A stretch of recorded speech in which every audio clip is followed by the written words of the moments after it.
Why was the bunker so quiet, almost too quiet? It was the kind of silence that pressed down on a person's chest, making every breath feel like an interruption. The low hum of the fluorescent lights above flickered, cutting through the dim grayness of the underground room.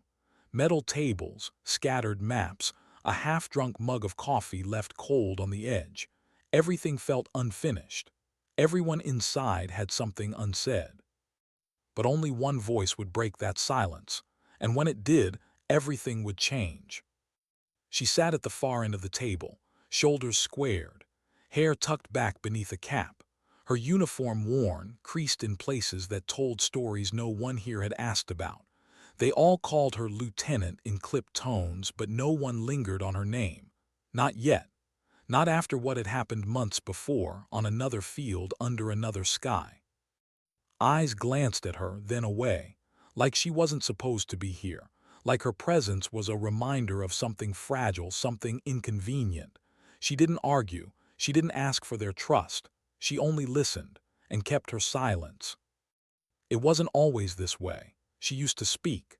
She used to laugh even, at least before the mission that carved a line across her life like shrapnel cutting through steel. Now she counted every word before it left her mouth. Most stayed trapped inside, buried beneath duty. One of the younger soldiers at the table, Ramirez, tried to break the tension. He always did.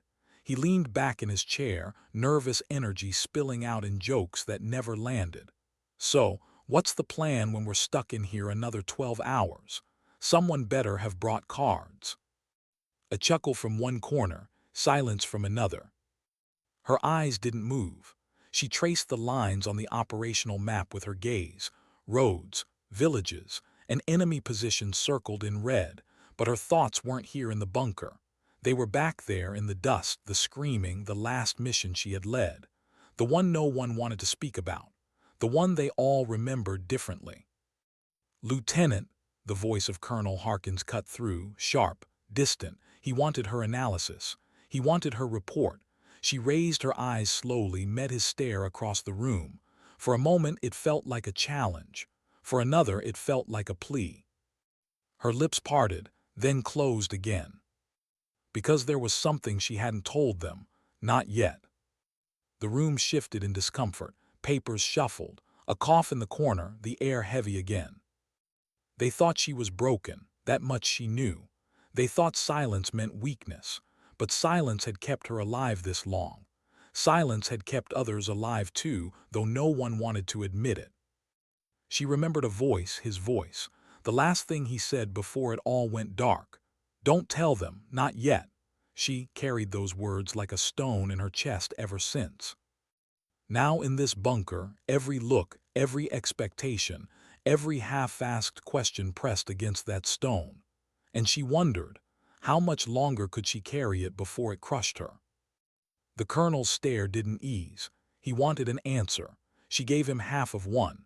Enough to satisfy protocol, not enough to touch the truth. Outside the bunker walls, the world was moving. A storm gathering, not just of weather but of men, orders, strategies, and the chaos of war. The hum of distant artillery could almost be felt in the bones, though maybe it was only memory. The team inside, 10 soldiers, each with their own ghosts, shifted in their seats, waiting for what came next. And through it all she remained still. She thought of home, not in the way some soldiers did, dreaming of it as an escape. Number home was more complicated for her. A father who never understood why she signed up. A brother who once wore the same uniform but didn't return. A promise whispered at a graveside that she would finish what he couldn't. That was why she was here. Why she endured the stares, the doubts, the silence. Not for medals, not for recognition, for a promise carved in stone. Her thoughts drifted, but a sound snapped her back. The scrape of a chair. Ramirez again, restless. Lieutenant, you've been staring at that map for half an hour. You see something the rest of us do. The room turned, eyes on her once more. This time she spoke, soft, careful. Her voice rasped slightly like it wasn't used to being summoned. Yes. A pause, every head tilted closer. Even the colonel leaned in. Her hand, steady but slow, reached out and tapped the map. A village, small, barely marked, almost forgotten.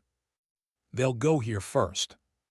A murmur spread, questions, doubts. Ramirez frowned. That place, it's not even strategic. Her eyes hardened. It's not about strategy, it's about sending a message. Her words hung in the air. The colonel studied her, trying to see through her. She didn't flinch, didn't offer more, because to explain how she knew, she'd have to unravel the thread she'd been guarding since that last mission. The truth she wasn't ready to speak. Not yet. But the silence of the bunker had been broken. Once, just enough. Later, when the others filed out to prepare, one figure lingered. A medic, Corporal Lee, quiet as she was. He stayed back, gathering supplies, but really watching her. He didn't say anything, just gave a nod. A human nod. The kind that said, "I see you," even if the others don't. She didn't return it, not outwardly. But inside, for the first time in weeks, the stone in her chest shifted slightly. That night in her quarters, she lay awake on the thin mattress, staring at the ceiling. The hum of the generator echoed like a lullaby for the sleepless. She thought about speaking the truth, about finally letting it out, about his last words. But instead she closed her eyes, pressed her hands together, and stayed silent. Because silence wasn't just her shield, it was her weapon. And tomorrow they would see why. What kept her awake that night wasn't fear, it was memory. The mattress beneath her was thin, the air heavy with recycled ventilation, but her mind refused to rest. She kept hearing his voice over and over in the pauses between the generator's hum. "Don't tell them. Not yet." The words pressed like a weight on her chest, pinning her deeper into the bed than gravity ever could. When morning came, it was without color. Gray light seeped into the bunker through narrow slits, streaking across concrete and dust. Boots scuffed. Radios clicked. Someone cursed quietly over a burnt kettle. She rose, same as always, quiet, methodical, lacing her boots with hands that never shook though the world around her did. She strapped her gear, checked her rifle, adjusted the straps across her shoulders. The routine gave shape to the silence inside. But silence couldn't last forever. Colonel Harkins gathered them in the briefing room again. His voice was steady, a man who had carried decades of command, but in the corners of his tone there lived exhaustion. "Intel places enemy movement near the river crossing. We move in 3 hours. Recon first, no engagement unless necessary. Understood." Nods around the table, murmurs of "yes, sir." But her eyes weren't on him. They were on the map, on the circle she had drawn the night before with fingers that dared to break her silence. That village, forgotten by strategy, remembered by her. She caught Ramirez's gaze across the table. He raised an eyebrow as if to say, "Still think you're right." His smirk was playful, but his eyes gave him away. He wasn't sure anymore. None of them were. The colonel dismissed them, but she stayed seated, staring, waiting for the room to empty. And when it did, she stood and pressed a finger against the cold steel edge of the table. Her lips moved without sound, a whisper meant only for the walls. "They'll be there." Because she knew something no one else did. Not from a report, not from intel, from experience, from surviving what others hadn't. From the last mission where silence had been her curse and her salvation. But she wasn't ready to tell them, not yet. The squad moved with the rhythm of soldiers preparing for what they couldn't predict. Ramirez packed his extra ammo, grumbling about the cold. Lee, the medic, rolled fresh bandages with care, as if each one was already meant for someone's skin. Sergeant Cole cleaned his rifle in silence, the sound of metal against cloth sharp in the air. She watched them all quietly. She saw their humanity. She saw the ways they hid their fear in jokes, in rituals, in silence that wasn't like hers, and she wondered if they would ever understand hers. Outside, the wind picked up. Dust swirled across the outpost yard, lifting scraps of paper, bending thin wires that rattled against their poles. The sky was pale, washed out, as if the sun itself hesitated to rise. They loaded the vehicles. Engines coughed to life. She climbed into the rear, helmet low, eyes scanning the horizon even though they hadn't moved yet. Habit. Survival. Ramirez slid in beside her, chewing gum with exaggerated snaps. "You don't say much, do you, Lieutenant?" She didn't answer. He grinned, trying again. "That's all right. Means when you do, it probably matters. Just don't keep us waiting too long, yeah." Her gaze stayed forward, but something flickered in her chest. Not quite warmth, not quite trust, but something. The convoy rolled out, dust trailing like ghosts behind them. The road was uneven, broken by years of wear and the weight of war. Every bump rattled through the armored frame. Every shadow along the ridges drew her eye. She leaned slightly, fingers tightening on the rifle across her lap. She remembered another road, another convoy, the sound of laughter inside a vehicle broken by an explosion that split the world in two. She remembered the heat, the dust, the ringing silence after, and his voice, always his voice. Her hand brushed the scar on her left forearm, small, barely visible now, but it burned with memory. They reached the staging point 2 hours later, a ridge overlooking the valley. Below, the river wound like a vein, glittering faintly in the weak light. Villages dotted the edges, smoke rising from chimneys that pretended life was normal. "Set perimeter," Harkins ordered. "Scouts forward." She volunteered before anyone else could. The colonel didn't argue. Maybe he wanted her gone from the group. Maybe he trusted her more than he admitted. Maybe both. She moved with Ramirez and Lee, slipping down the ridge into cover. The ground was damp. The air carried the smell of wet soil and distant cooking fires. Each step was measured, deliberate. Silence wasn't an effort, it was her nature. Ramirez whispered too loudly, "Don't see anything yet." She raised a hand, he stopped. Even he could feel it, the wrongness in the air.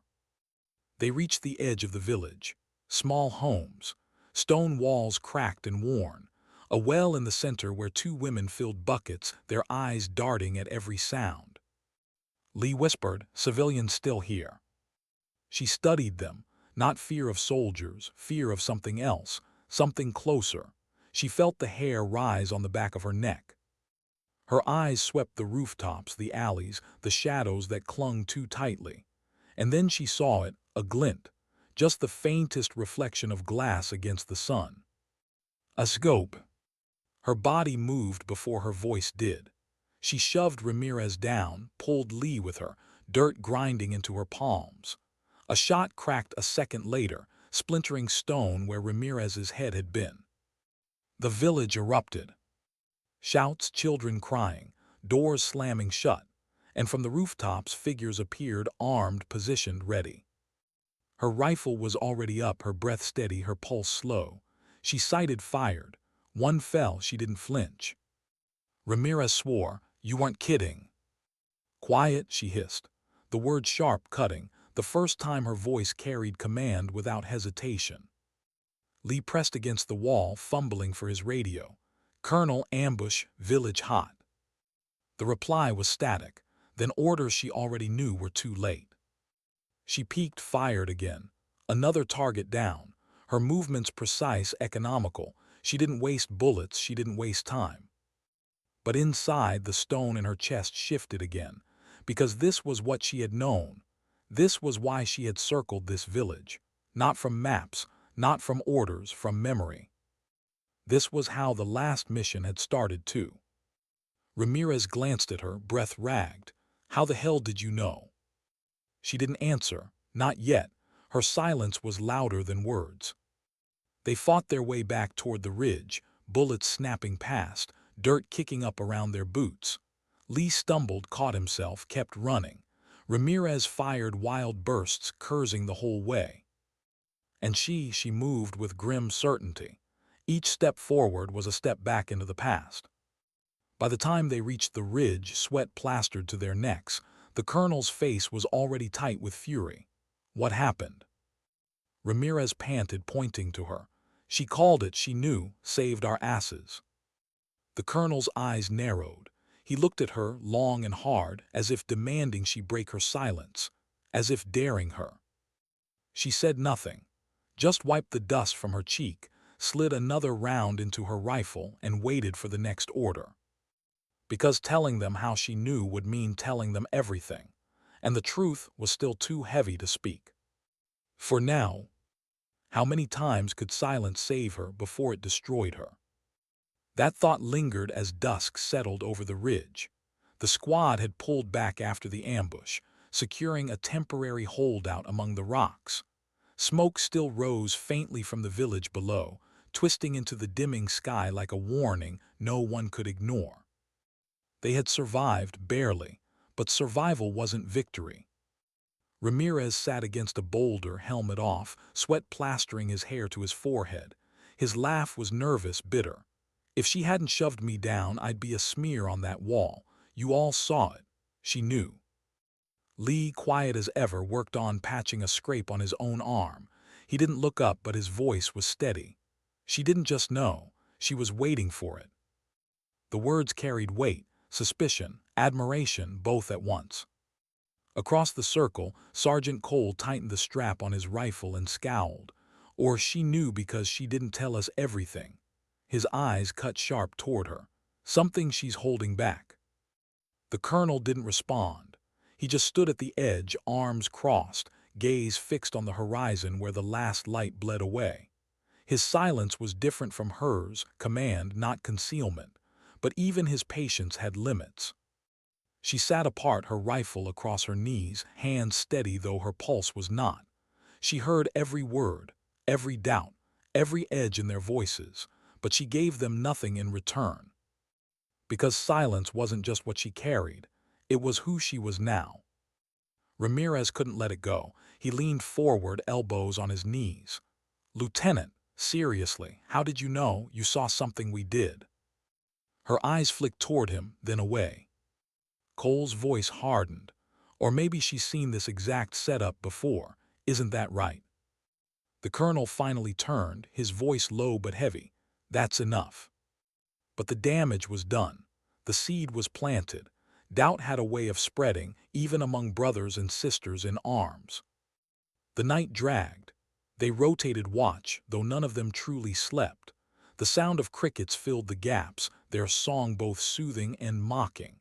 Every so often, distant gunfire cracked faintly through the valley, reminding them that quiet never lasted long. She took the third watch, alone, sitting on the ridge with only the stars above and the valley below. Her rifle rested against her shoulder, her breath steady, her eyes scanning shadows, but her mind drifted unwillingly backward.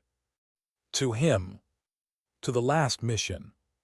She remembered the explosion, the dust, the ringing silence, his hand gripping her arm, pulling her behind a wrecked wall, his voice urgent.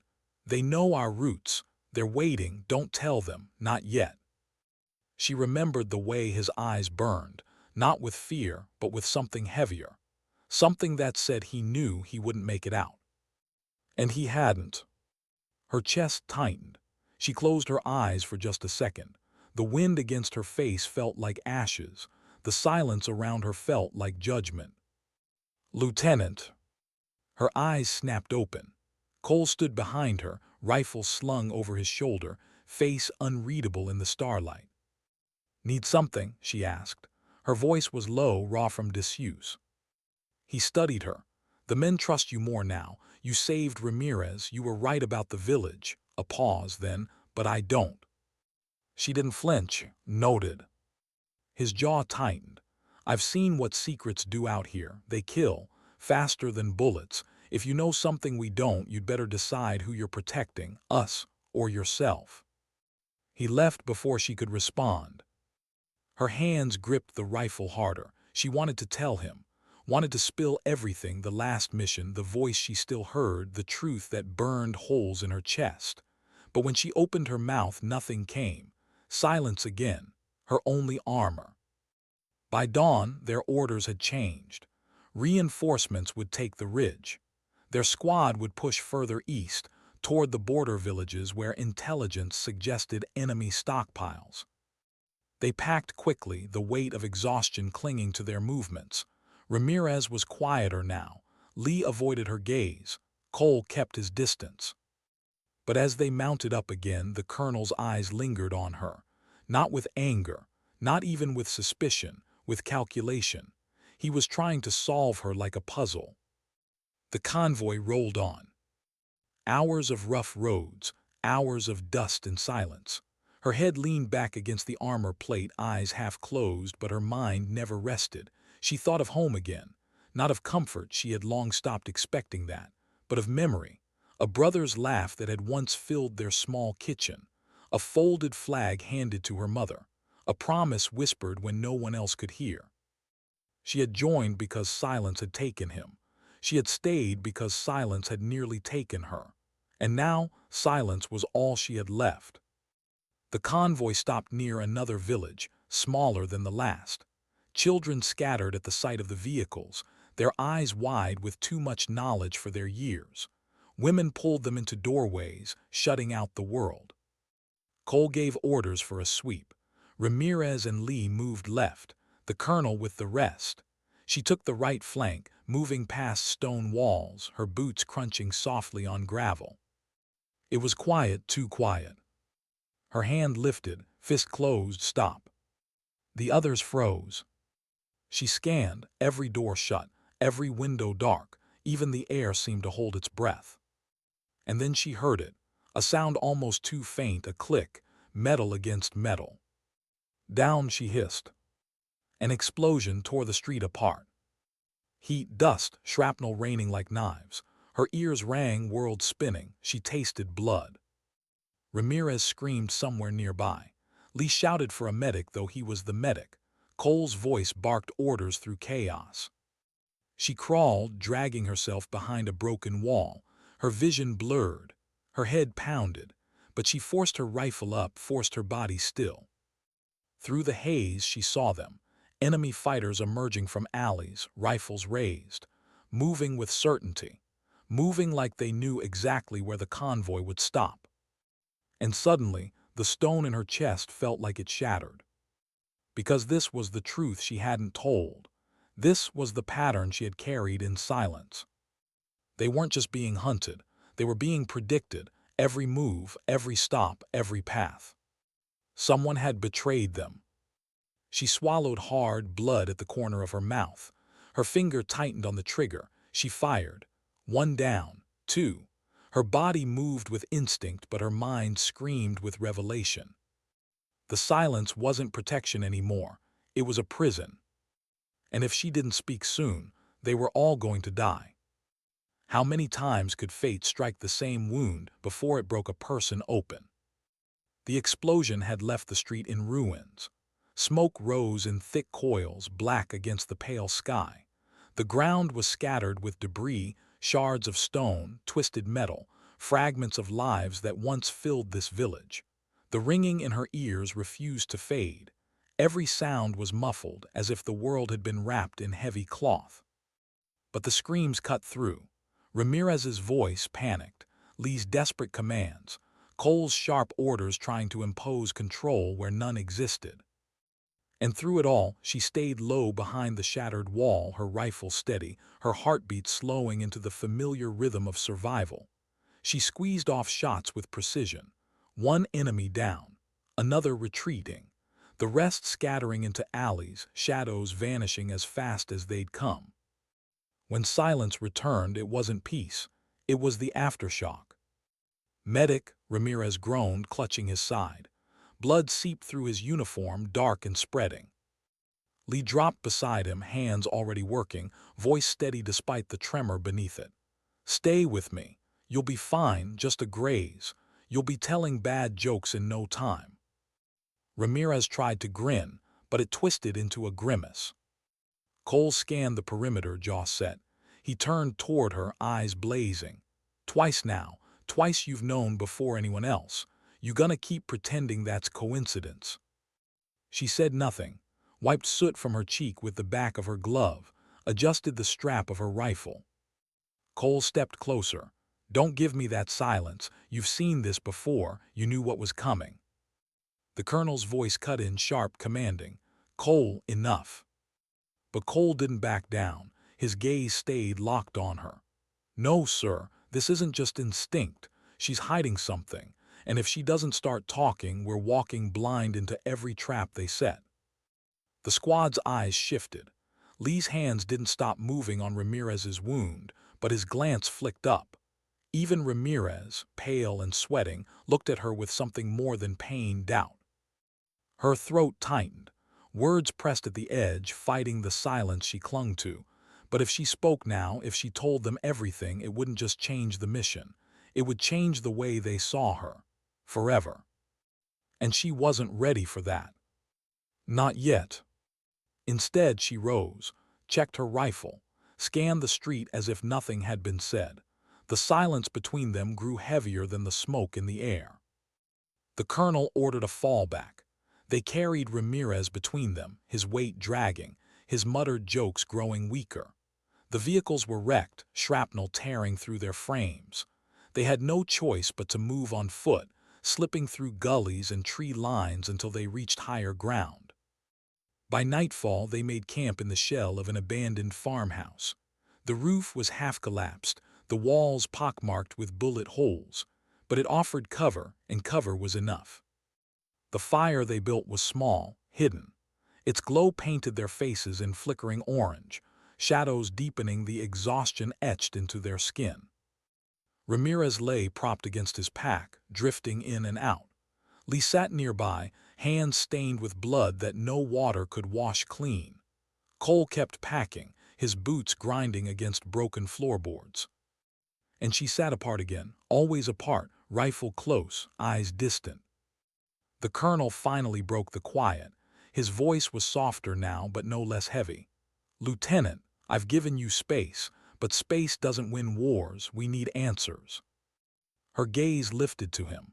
For a moment the firelight caught the sharp lines of her face, the weariness, the weight she carried. She opened her mouth, closed it again. Because the truth wasn't just about her. It was about the man she'd lost, the promise she'd kept, the betrayal she suspected but couldn't prove.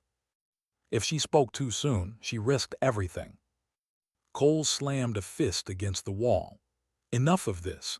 Every ambush, every trap, we're a step behind because she won't open her damn mouth. You call that leadership. I call it a death sentence." The room fell tense. Ramirez stirred weakly, his voice slurred. "Cole, stop." But Cole didn't. His eyes burned into her. "If you know something, say it, or I swear next bullet won't come from the enemy."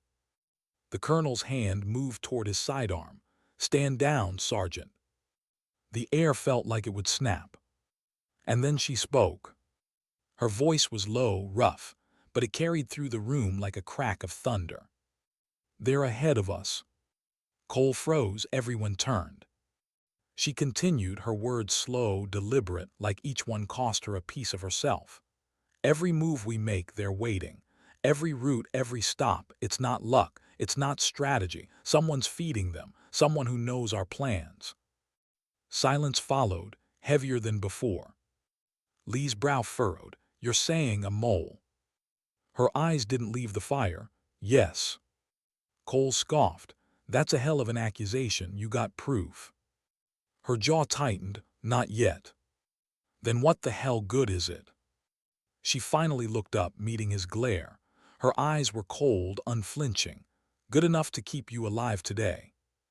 The words landed hard. Cole opened his mouth, then shut it. He looked away. The colonel studied her, long and careful. "How long have you suspected this?" Her breath caught, a beat too long before she answered.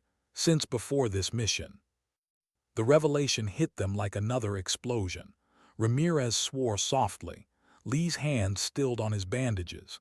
Even the colonel's expression cracked just slightly. Cole spat on the floor. "You knew, and you stayed silent. You let us walk into this." Her voice sharpened, for the first time in weeks carrying real fire. "I stayed silent because speaking too soon would have meant nothing. No proof, no action, just more doubt. My silence bought me time, bought us time." The fire popped, sparks hissed in the dark. For a long moment, no one spoke. Then Ramirez, voice weak but steady, managed a smile. Guess your silence ain't weakness after all. It was the first time anyone had said it out loud. She didn't smile back, but inside the stone in her chest shifted again, lighter but sharper, because now the truth had been spoken, part of it at least, and there was no turning back. That night, as the others drifted into uneasy sleep, she stayed awake by the fire, her rifle across her lap, her eyes on the dark horizon, and her mind replaying his voice. Don't tell them, not yet.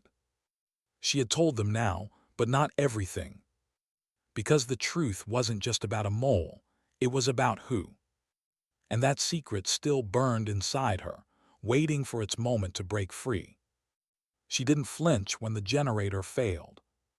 The bunker dimmed into a half-darkness, the hum of machines replaced by the shallow breathing of soldiers pretending not to be afraid.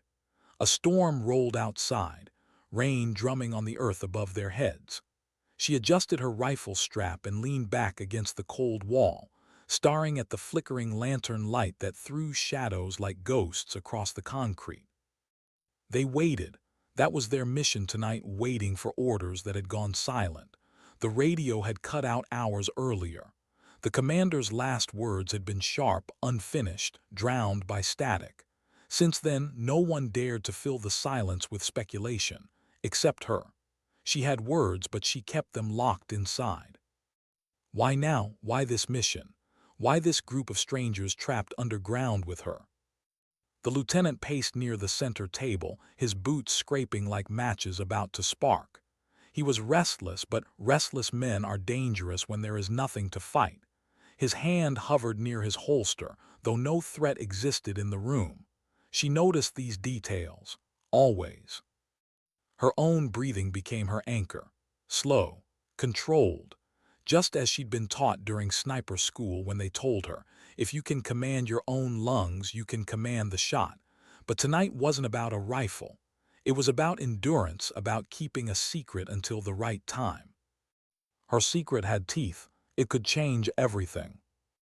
A young soldier in the corner, no more than 20, cleared his throat. He wanted to ask if they were abandoned, if command had forgotten them. His lips parted, then shut again, as if the weight of his fear had stolen the courage to form words. She saw it in his eyes, that mix of loyalty and terror. She remembered being him once, back when she thought orders always had meaning. Her gaze drifted to the ceiling. The bunker had been carved decades ago, built for wars no one remembered. Now it served as a tomb of waiting. The dampness smelled of rust and mildew. Pipes groaned with every shift of the storm. Lights will come back, the lieutenant muttered finally, as though convincing himself. No one answered. She closed her eyes for a moment.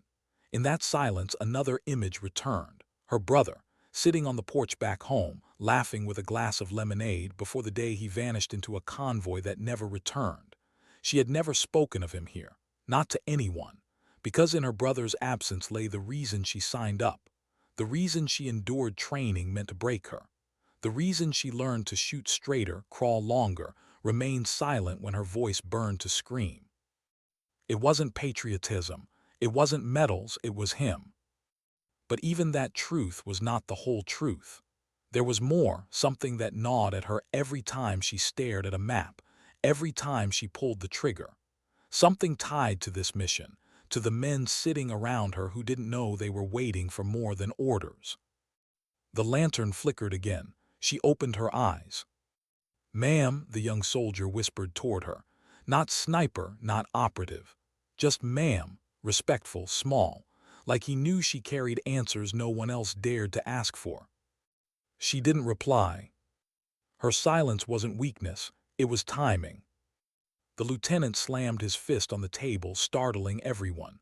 "We're not sitting here like rats, we move at dawn." She studied him carefully. His anger wasn't courage, it was fear dressed in authority. If they moved at dawn without knowing the full picture, they'd walk straight into the kind of trap her brother's unit had fallen into. She knew this. She knew because she had read things others hadn't. Reports hidden, redacted, names erased. Her chest tightened. Should she speak now? Should she break the silence of the bunker with the truth she carried? But the storm outside answered for her, a violent crack of thunder that shook dust from the ceiling. It wasn't time yet. Instead, she exhaled slowly, a sniper's breath, a survivor's breath. Around her, the soldiers returned to their quiet routines, adjusting gear, checking weapons, scribbling notes in journals meant for futures most of them wouldn't live to see. Human details, fragile details. She watched them. She listened to their fears wrapped in silence. And in that listening, she remembered what her brother had once told her on that porch, when war was still far away. Truth isn't about when you want to tell it, he'd said. It's about when they need to hear it. She looked at the lantern's light trembling on the lieutenant's clenched jaw, on the young soldier's trembling hands, on her own shadow carved across the wall. Not yet, but soon. And when her voice broke the silence of this bunker, nothing would remain the same. The sound came first, faint, distant, but sharp enough to slice through the storm outside. A crack, then another, not thunder, not random noise, gunfire. Every soldier in the bunker froze. Heads lifted. Eyes darted to the ceiling as though they could see through concrete. The lieutenant swore under his breath and grabbed for his rifle. The young soldier in the corner sat straighter, hands shaking as he clutched his weapon like it might slip away if he held too loosely. She didn't move at first, she just listened. Counted the seconds between bursts, 3 shots, pause, 2 more, a rhythm, deliberate. She recognized the pattern, a signal, coded for anyone trained to hear it. Her heart slowed, even as everyone else's sped up. They thought it was danger coming closer. She knew it was already here. Contact outside, the lieutenant barked. Everyone get ready. The room erupted in a scramble of metal and fabric, magazines loaded, helmets adjusted, boots stomping across the concrete. The lantern swung wildly, throwing fractured light across tense faces. Shadows became weapons. Fear became noise. But she stayed still. Her silence wasn't hesitation. It was calculation. That signal wasn't enemy fire. It was something else, something meant for her. Her throat tightened. If she said what she knew, they'd ask how she knew it. They'd ask questions she couldn't answer without opening the door to truths buried under classified ink. The lieutenant's eyes found hers. Well, you've been sitting quiet all damn night. Got something to say now. The room stilled. Every soldier looked at her like she held the balance between safety and disaster. She thought of her brother, of the convoy he never returned from, of the unanswered letters, the silence her family lived in. She thought of the files she'd read, not supposed to read, but read anyway, with dates, coordinates, and betrayals that turned men into casualties. Her hands curled into fists. The storm raged louder outside, as if demanding her voice. But she didn't give it, not yet. Instead, she stood slowly, rifle slung across her back, and walked toward the door. The others shifted uneasily, unsure if she was being brave or reckless. She pressed her ear against the thick steel, listening past the storm. The signal repeated. 3. Pause. 2. Familiar, personal. Her brother had taught it to her when they were kids, tapping on the old porch rail to get each other's attention without their mother hearing. Her breath caught. It couldn't be. She stepped back, her face hidden in shadow so they couldn't read the storm in her eyes. Enemy probing the perimeter, she said evenly. A lie, but one they'd believe, one that bought her time. The lieutenant cursed and started issuing orders, moving men into defensive positions, setting watches by the narrow air vents that peered into the mud outside. The room filled with motion again. Boots, clicks, whispers. But she wasn't listening to them anymore. Her mind was outside in the storm, where the signal still tapped through the chaos, a ghost of her brother's voice calling her out of silence. She sat back against the wall, heart pounding. She wanted to tell them everything. That not all enemies were who they thought. That betrayal could come in uniform. that the truth outside wasn't something command ever intended them to know. But if she spoke now, they'd turn on her before they turned on the storm. She closed her eyes, steadying her breath. Truth isn't about when you want to tell it. It's about when they need to hear it. His words again, carrying her through the noise. The gunfire outside faded into the distance. The storm carried it away. The soldiers relaxed only slightly, but their eyes stayed wide, their nerves stretched thin. No one questioned her explanation, not yet. But she knew the bunker couldn't hold both her silence and their fear forever. One would break. And when it did, the truth would have to come out, even if it tore them apart. She woke before the others. The storm had died sometime in the night, leaving only the dripping of water through cracks in the ceiling. The bunker smelled damp, heavy, metallic. She sat up quietly, careful not to disturb the men sprawled in restless half-sleep around her. Their rifles lay close, their faces pale in the lantern's faint glow. She pressed her back against the wall, staring at the steel door. The signal had stopped hours ago, but its echo hadn't left her chest. 3 taps, pause, 2. It replayed in her memory like a heartbeat out of rhythm. Her brother's code, her brother's ghost. But ghosts didn't send signals through storms. Her throat ached with words she still hadn't spoken. She could almost feel them burning in her lungs. And yet, once spoken, they couldn't be taken back. She knew that.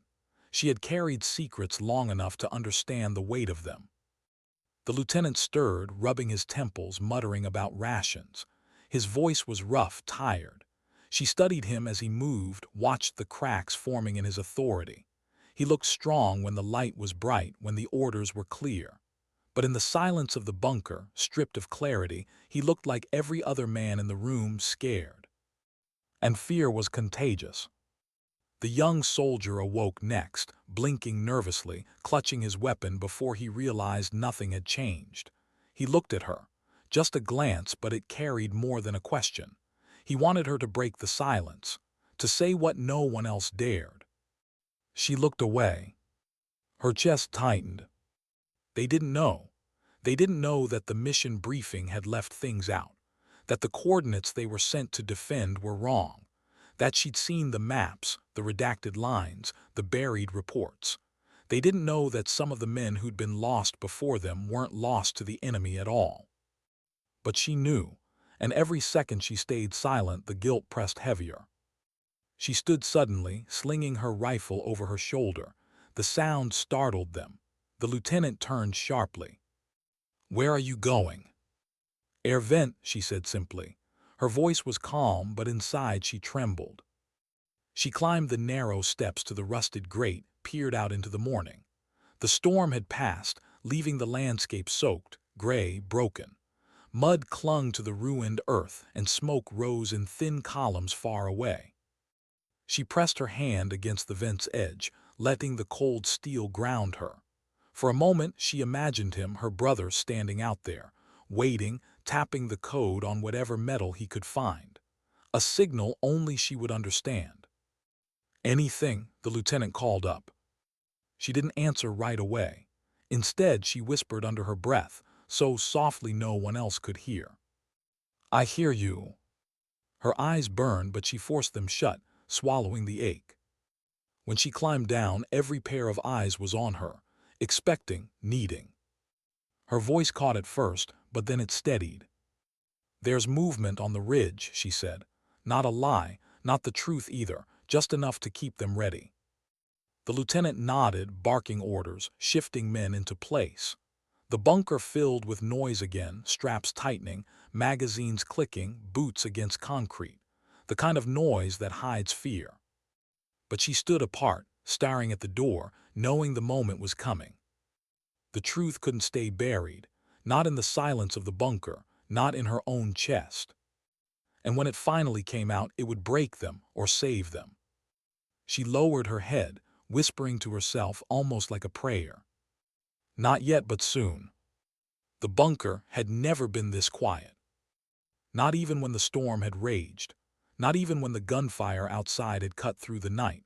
This silence was different, heavy, expectant. Every soldier stared at her, waiting.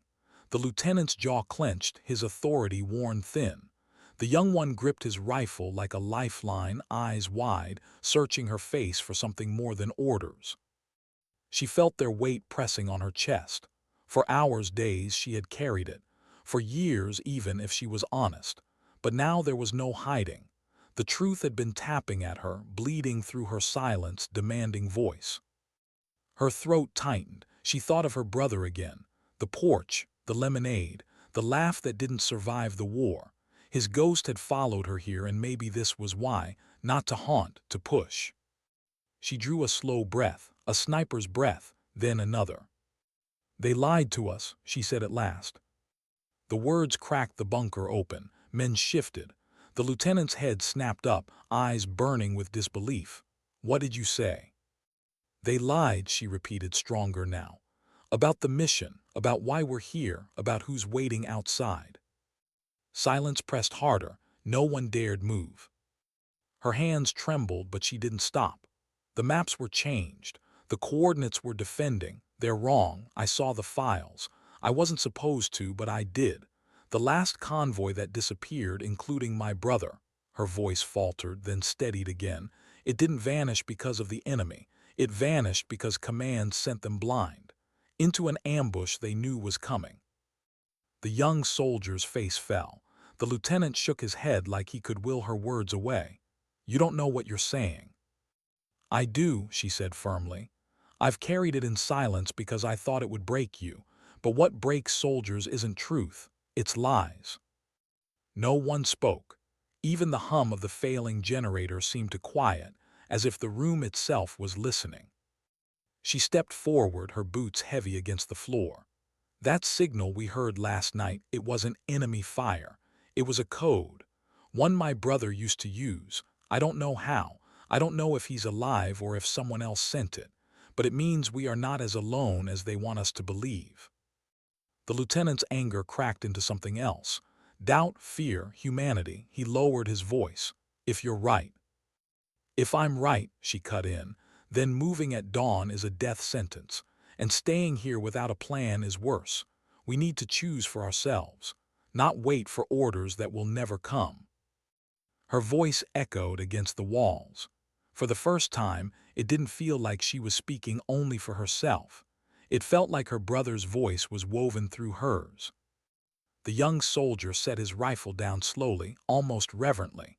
"Then what do we do?"